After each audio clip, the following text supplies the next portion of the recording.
I actually do have a Intel chip embedded in my brain, so we'll always know where all the planets are at every given moment for all of us. Humanity as we know it is a bridge between what was and some species that we're not yet. Your horoscopes are read by millions daily. We have a huge treat. Master Astrologer.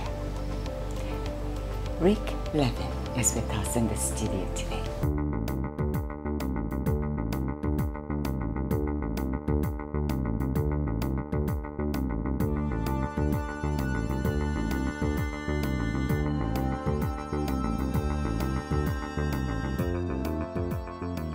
I want to read something on his biography.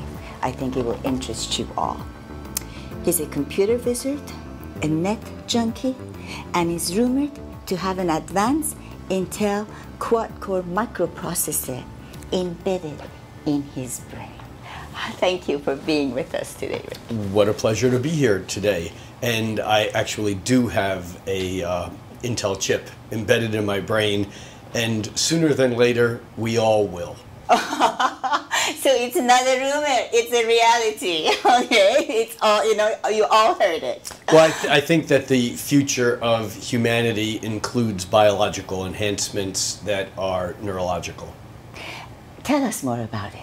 That was pretty much it. Well, so there are chips, that these chips could enhance our IQ? Well, perhaps eventually, but they already are. If you think about how we interface with computers these days, even as astrologers, it used to be that we had to go out to the night sky and take sightings on where the planets were and then come back and do all this mathematical calculation and then begin to do what we moderners do as astrologers, and now all we need to do is just and hit a button and we have the whole picture. I know. And so it does already increase our intelligence because, we think of computer chips give us global feedback. I mean, we think of it as GPS, as being able to have global positioning systems. But we astrologers eventually will have applications that are like universal feedback mechanisms, so we'll always know where all the planets are at every given moment for all of us. And yes, I do think we're moving that way, but already we have implants that are cochlear implants that help people hear who have never heard, optical implants that put signals directly into the brain who have people who don't have functioning eyes. And so, yeah, we're going in that direction. Wow, so we're becoming humanity is a bridge. I'm sorry? Superhumans. Well, superhumans may be in the Nietzschean sense. The word that actually is used is called there's a whole movement called transhumanism or posthumanism. And it's basically humanity as we know it is a bridge between what was and some species that we're not yet. It's just a perfect human is possible for us to be by all the chips and the beauty enhancements that we have nowadays. We are already there. We're already perfect. So, it's wonderful to live at a time that we live as energy beings, rather than just material beings. And we need to enhance our many talents and gifts, and astrology gives us that tool. Yeah. Your horoscopes are read by millions daily, and so many.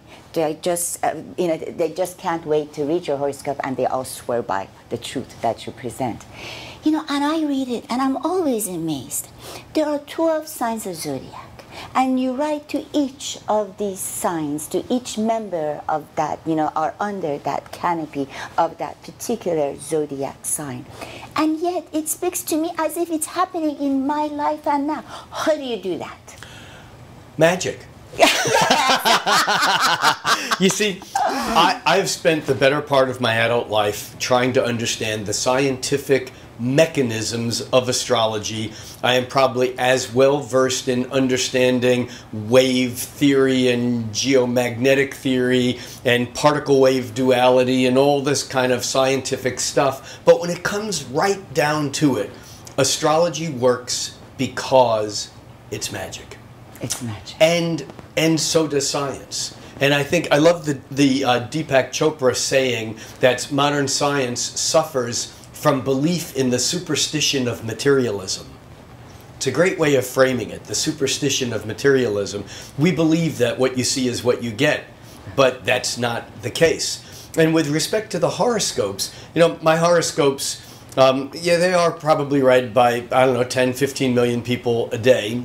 They're online on Tarot.com, who I write them for, and Yahoo and AOL and Huffington Post and MySpace, and I'm not in charge of where they go. But the thing is that if you put 10 people in the room, and half of them were from New York City, half of them were born and bred in Manhattan, and half of them were from El Paso, Texas, I could make generalizations about them, and I would be right in most instances. I could ask a few questions, and an immediate, just by watching how people walked, I could make good guesses as to who is from New York and who is from El Paso. That's why people always ask you, where are you from? But you know, that doesn't work with me. Because when people ask me where I'm from, there is no way they can package me and box me up. And, you know, I'm always like telling them, well, you know, we can't just go there with one, you know. Well, and that's the problem with sun sign astrology, which is why I am also a technical practicing astrology, sun sign astrology, which is when you look at your horoscopes, you're basically saying the Earth goes around the sun once a year, and every year on my birthday, when the Earth is back in the exact same place as it was a year ago, if on my birthday you drew a line from where the Earth is to where the sun is, and then kept going and going and going and going and going, you'd reach that area of sky we call Aries or Gemini or whatever sign it is.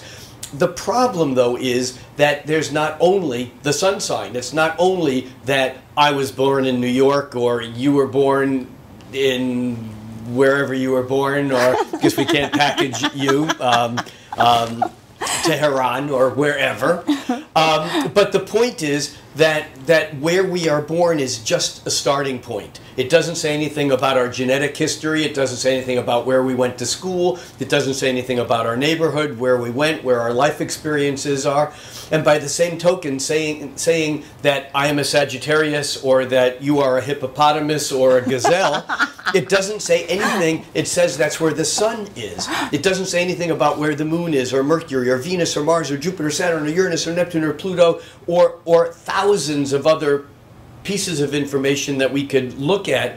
And modern astrology, with the use of enhancements from silicon, from computer chips, all of a sudden we have the ability not only to know in an instant where all these planets are that we can see, but even things that we can't see that have impact. We can see by looking at a chart where Uranus, Neptune, and Pluto are, which are not visible to our five senses. And so we have a huge amount of data instantly available, and every person is unique. I know that you would like to think that you're the only or the most unique person. Well, I would like to think that I'm the only or the most unique person, but the fact is we all have a different signal that we listen to and regenerate and go through life with, and that's what makes astrology magical, because there are not two of any one snowflakes. So there is a story with each planet and each star that you follow in order to put your storyboard for us, you know, to, you know, the different signs of the zodiac, that as if it belonged to a member of heavenly hierarchy. Yeah, they're like clubs. Yes. So that's how you can make it so personal, although it doesn't matter what part of the world. But here's the trick.